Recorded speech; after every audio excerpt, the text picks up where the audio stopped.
અને એક લોટો લે બાજુમાં. તો ગાઈસ કેમ છો બધા મજામાં? બી મજામાં. હવે અમે જઈ રહ્યા છે મહેસાણા પાછોટ ગામમાં વેરાઈ માતાનું મંદિરનું એ પાન પ્રતીક્ષા છે એને અમે જોવા માટે જઈ રહ્યા છે. એનું બધું ઘણું બધું બનાવેલું છે, મેળા જેવું લાગેલું છે, એને આપણે જોવા જઈ રહ્યા છે. ચલો એ આપણે મહેસાણા ચલો આ ગાડી આવી ગઈ છે, ગાડી ઉપર જઈ જશું મહેસાણા.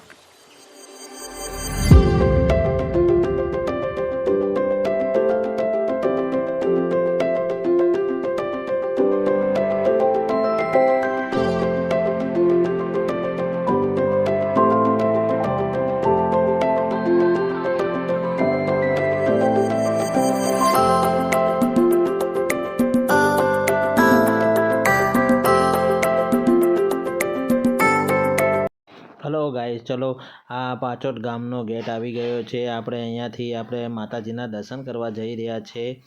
આ ગામ આવી ગયું છે, તમને સ્વાગત કરે છે ગામમાં આવવાનું અને દર્શન કરવાનું. જો તમે લાભ બી લઈ શકો છો. તમને મેં દર્શન કરાવું અગાડી જઈને. જુઓ આ કેટલું બધું સંઘાડેલું છે, અહીંયાથી બી જવાનું છે. જુઓ સામને આ માતાજીની મૂર્તિ છે, કેટલી મસ્ત છે, એ ગોળ ગોળ ફરી રહી છે. રાતનો નજારો તો આના કરતાં બી મસ્ત હોય છે. ચલો મેં તમને માતાજીના દર્શન કરાવું.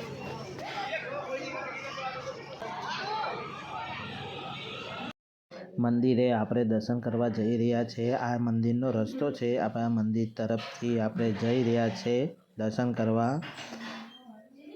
વેરાઈ માતાના દર્શન કરવા આપણે આ મંદિરે જઈ રહ્યા છે. ચલો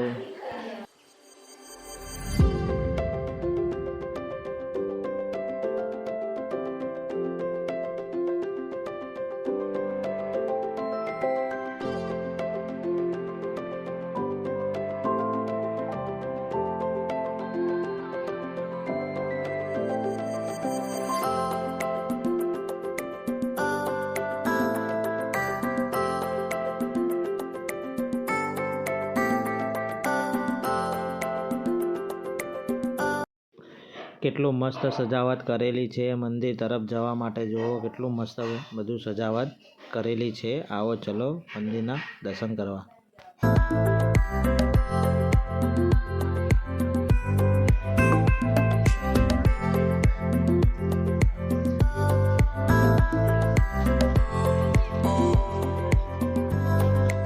આ યજ્ઞકુંડ છે, યજ્ઞકુંડના તમે દર્શન કરી દો. હું તમને યજ્ઞકુંડના દર્શન કરાવું છું. ચલો જુઓ આ કેટલા મસ્ત યજ્ઞકુંડ, કેટલો મસ્ત સજાવેલો છે. આ યજ્ઞકુંડ તમને હું બતાવી રહ્યો છે, કેટલા ફૂલથી અને હારથી. જુઓ કેટલો મસ્ત દેખાય છે યજ્ઞકુંડ, તમને હું બતાવી રહ્યો છું.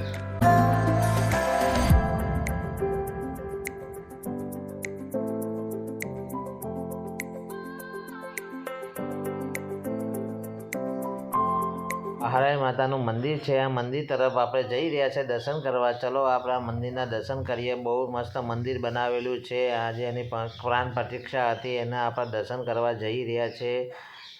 કેટલું મસ્ત સજાવેલું છે, ફૂલોથી સજાવેલું આ મંદિર છે. બહુ મસ્ત લાગે છે આ મંદિર. ચલો હું તમને આ મંદિરના દર્શન કરાવું છું.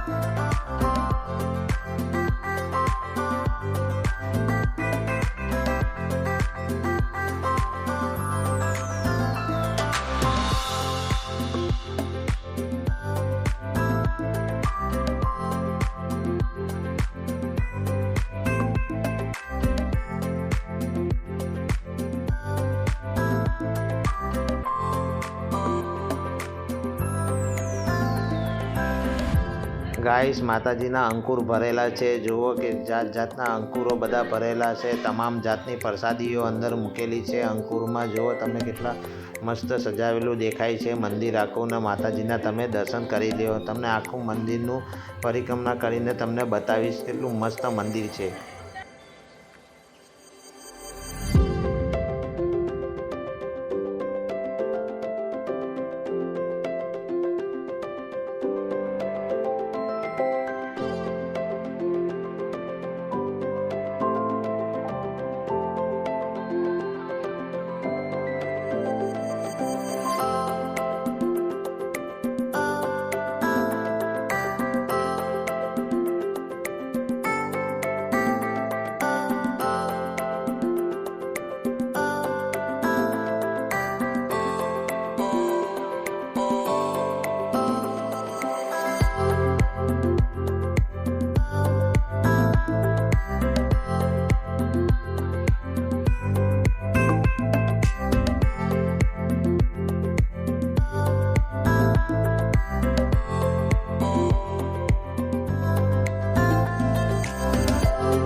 મસ્ત આ મંદિર લાગેલું છે. જુઓ કેટલું મસ્ત છે, કેટલી મસ્ત એની સજાવટ કરેલી છે. આ પોચોટ ગામમાં આવેલું આ મંદિર છે, જે મહેસાણા જિલ્લામાં આવેલું આ મંદિર છે. આજે એની પ્રાણ પ્રતિષ્ઠા હતી. મેં આજે એનો વિડીયો બનાવેલો છે. જુઓ કેટલું મસ્ત સજાવેલું છે, કેટલી એની શણગાર છે.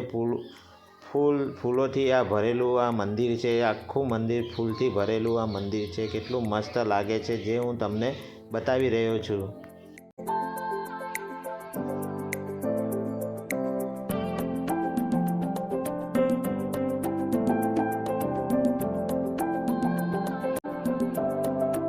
હલો ગાઈસ, જુઓ અહીંયા પોચોટ ગામની પ્રાથમિક બધી વસ્તુઓ મૂકેલી છે, જે જૂના જમાનાની વસ્તુઓ છે, જે હું તમને મારા બ્લોગમાં હું અત્યારે બતાવી રહ્યો છું. જુઓ આ ટોપ છે, બધી ઘણી બધી વસ્તુઓ છે, હું તમને બધું આ બતાવી રહ્યો છું.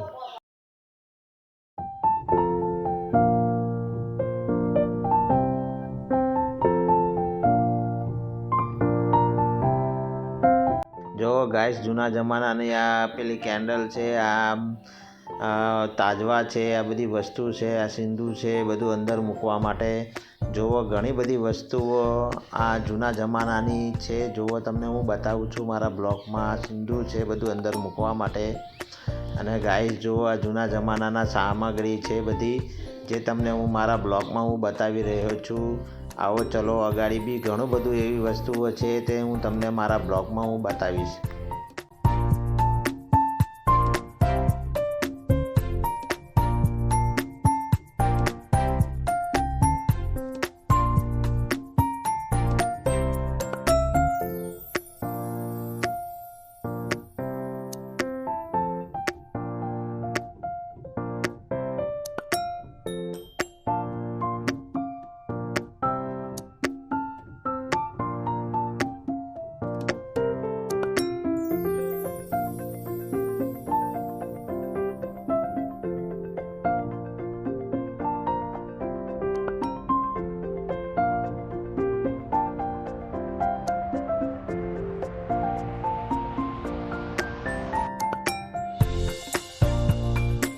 ગાઈસ જુઓ આ જૂના જમાનાની આ ઘંટી છે, જે એમાં ઘઉં દરાવવાની આ ઘંટી જ અમે જૂના જમાના જેવી લાગી રહી છે. તમને જુઓ બધું આ જૂના જમાના જેવી વસ્તુ છે. આ રેડિયો છે, આ ટેપ છે, તમને જુઓ બધું હું બતાવી રહ્યો છું મારા બ્લોગમાં.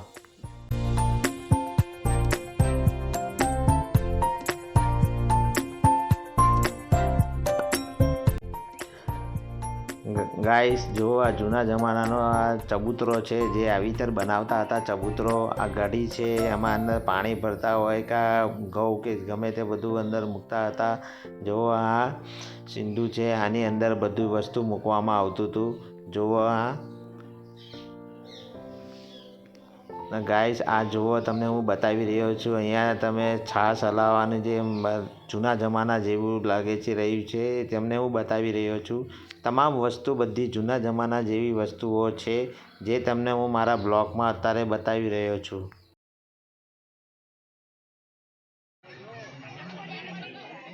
ગાઈસ જુઓ અહીંયા હલાવીને આપણે માખણ કાઢી રહ્યા છીએ. જુઓ તેવું લાગે છે, કેટલું મજાનું હશે. પહેલાં જમાનામાં આવી તરફ પહેલાં માખણ કાઢતા હતા. જુઓ આ ઘડી છે, કેટલી મસ્ત ઘડી છે, જેને આની અંદર પાણી ભરવામાં આવે છે. જુઓ આ બી કઈ વસ્તુ છે. જુઓ આ બળદગાડું છે, બળદગાડું કેટલું મસ્ત લાગે છે, જે તમને બતાવી રહ્યો છું મારા બ્લોગમાં. અને આના કરતાં બી અગાડી બધા નાના નાના ગાંવ બી છે, હું તમને બધું બતાવીશ મારા બ્લોગમાં. પ્રાચીન પરંપરા અને અનોખી જીવનશૈલી આજે પણ ગુજરાતના પાંચોટ ગામની આ ધરોહરને જીવંત રાખવાનું છે. હલો ગાઈસ, જો આ પાંચોટ ગામનું ગામ બતાવી રહ્યા છે. કેટલું મસ્ત બનાવેલું છે. નાના નાના ઝૂંપડા અને નાની નાની બધી વસ્તુઓ બનાવેલી છે. કેટલું સરસ આ ગાંવ લાગી રહેલું છે, જે હું તમને આમાં બતાવી રહ્યો છું. કેટલું મસ્ત છે, જુઓ તમને હું બતાવું છું. આપણા વડવાઓ અફઘાનિસ્તાનના બામ્બે પ્રદેશમાંથી નીકળી પંજાબ અને રાજસ્થાનના માર્ગે ગુજરાતના ઊંઝા મુકામે આવી ત્યારબાદ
વિચાર કરો કે હાલ આવેલી પરિસ્થિતિ બને તો કોઈ મા બાપ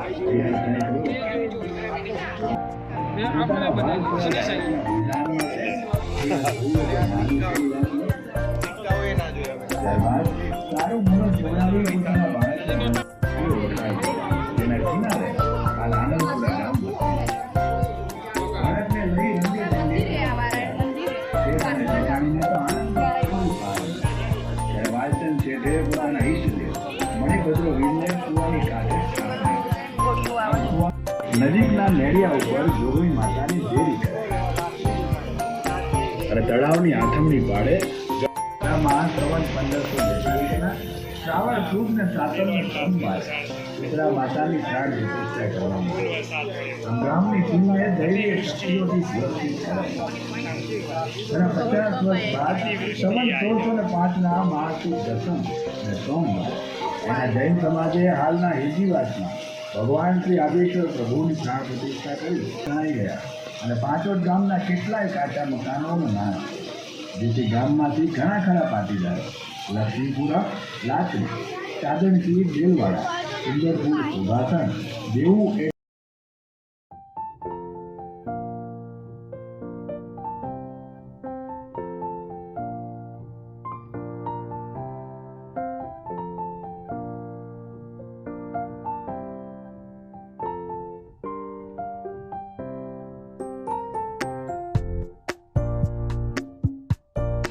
हेलो गाइस, गमे तो लाइक करजो और सब्सक्राइब करजो, ज़्यादा से ज़्यादा शेयर कर दीजिए। हमारा वीडियो ने लाइक तो ज़रूर करजो।